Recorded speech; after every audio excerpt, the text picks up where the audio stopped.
हर दुख में माँ की याद आती है और सास तो जैसे दुश्मन है। ललिता जी गर्म पानी में सोंठ मिलाकर गिलास में उड़लते हुए बड़बड़ा रही थी। जब वो पानी लेकर आई तो पूर्वी अभी तक अपनी माँ से फोन पर ही बातें किए जा रही थी। ललिता जी से पानी हाथ में लेते हुए बोली, मम्मी जी, मेरी मम्मी कह रही थी कि सोंठ की तासीर गर्म होती है, इसलिए इसमें थोड़ा सा पानी मिला दीजिए। पूर्वी ने कहा तो ललिता जी को एक बार फिर गुस्सा आ गया।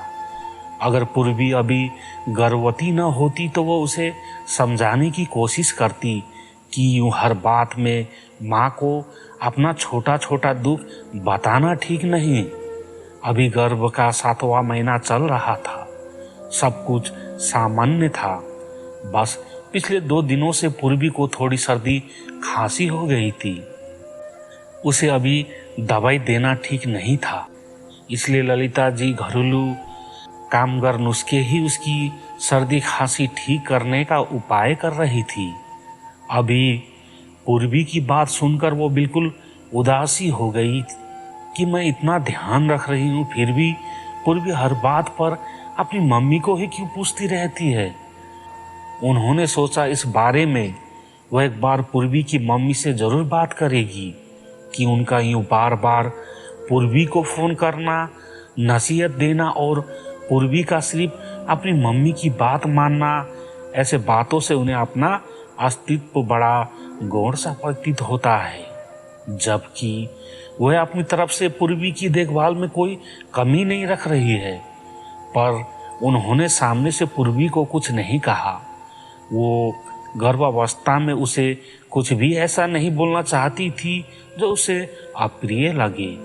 वैसे भी ललिता जी बहुत ही मितभाषी और सभ्य व्यक्ति वाली महिला थी। सोचा सही समय आने पर इस बारे में पूर्वी से बात करेगी। ये सोचकर वह शाम की चाय बनाने चल दी। थोड़ी देर में शशांक और उसके पापा आने वाले थे।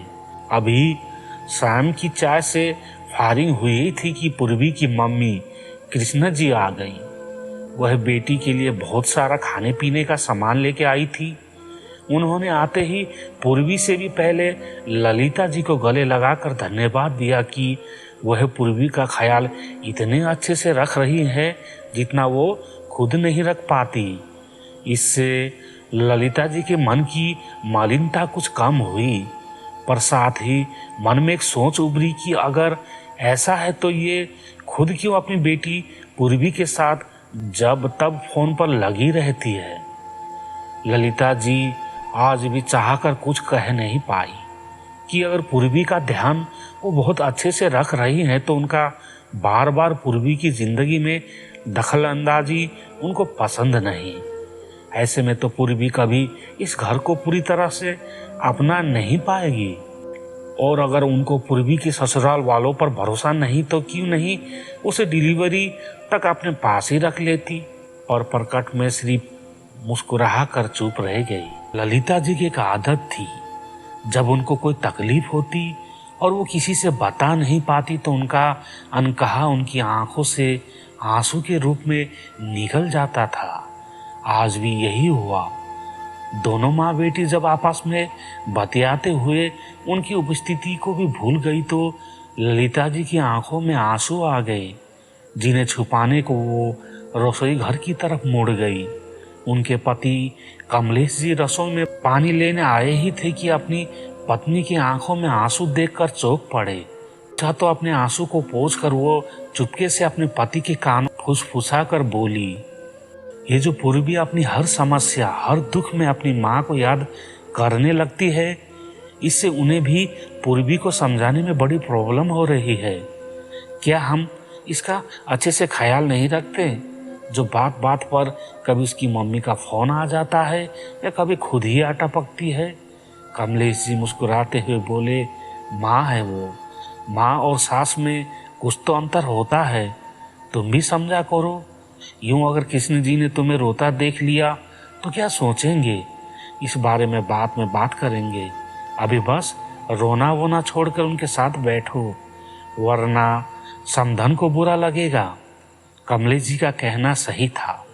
अंततः वो खुद को भरसक सामान्य बनाते हुए चाय बनाने लगी। चाय के उबलते पानी के साथ उनके मन में कई विचार एक साथ उद्धृत हो रहे थे। वो याद करने लगी वो कितनी खुश थी जब उनके लाडले बेटे शशांक की शादी थी। पूर्वी कैसे गुड़िया जैसी लग रही थी।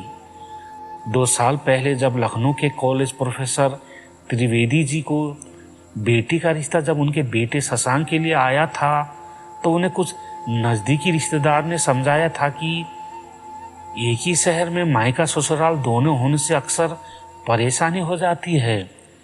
लड़कियां ससुराल को ठीक से अपना नहीं पाती।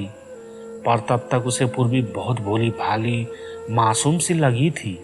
इसके अलावा शशांक को भी पूर्वी बहुत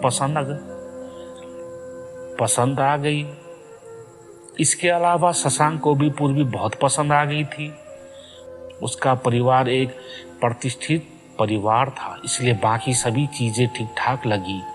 पूर्वी की माँ कृष्ण जी समझदार थी और पहले ही उनके घर में एक बहू थी जिसके साथ कृष्णा जी बहुत अच्छे से सामंजस्य बैठा के चला रही थी। उन्हें पता था चाहे सास कितना भी प्यार करे, दुख और परेशानी में एक बेटी ये जरूर चाहती है कि उसकी माँ का हाथ उसके सर पर रहे। ललिता जी उम्र और अनुभव दोनों में कृष्णा जी से छोटी थी। अंततः कृष्णा जी ने अपने अनुभव से समझ लिया कि कुछ तो है जो ललिता जी के मन में चल रहा है। ललिता जी माँ बेटी को जानबूझ के प्राइवेसी देते हुए किचन में चली गई थी। कृष्णा जी ने पूर्वी से बात करते हुए ये बात नोटिस किया, पर कृष्णा जी पूर्वी की आंखों को इशारा करते हुए खुद भी रसोई में गई और ललिता जी रो रही थी। वो भी एक बेटी की शादी कर चुकी थी। उन्हें समझाया कि एक माँ को बेटी की चिंता सबसे ज्यादा होती है, इसलिए हम माँ और सास दोनों को ही समझना पड़ता है। आपने देखा नहीं, मैंने जानबूझकर उसे डिलीवरी के लिए यहाँ छोड़ रखा है ताकि आप सबसे उसका रिश्ता और प्रगाढ़ हो। अब ललिता जी की समझ में कुछ कुछ आने लगा था कि पूर्वी धीरे धीरे उन्हें और इस घर को अपना समझने लगेगी। उन्हें अपनी समधन की समझदारी पर बहुत गर्व हुआ। अब उनका मन प्रफुल्लित था। वो समझ चुकी थी कि दुख में हरदम माँ की याद आती है और पूर्वी तो अभी गर्भावस्था के नाजुक दौर से गुजर रही है। ऐसे में उसका बार बार अपनी माँ को याद करना बिल्कुल स्वाभाविक है।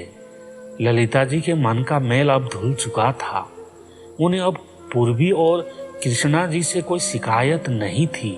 उल्टा वो कृष्णा जी की दिल से शुक्रगुजार थी जिन्होंने उन्हें कई काम की बात बताई। हाँ, तो ललिता जी सोच रही थी कि कृष्णा जी जरूर अपनी बेटी को मेरे खिलाफ भड़का रही होगी और कहाँ वो पूर्वी और उनके बीच भावनाओं को पुल बनाने की कोशिश कर रही थी जिससे उन दोनों में भी माँ बेटी की तरह एक अच्छा रिश्ता पनप सके।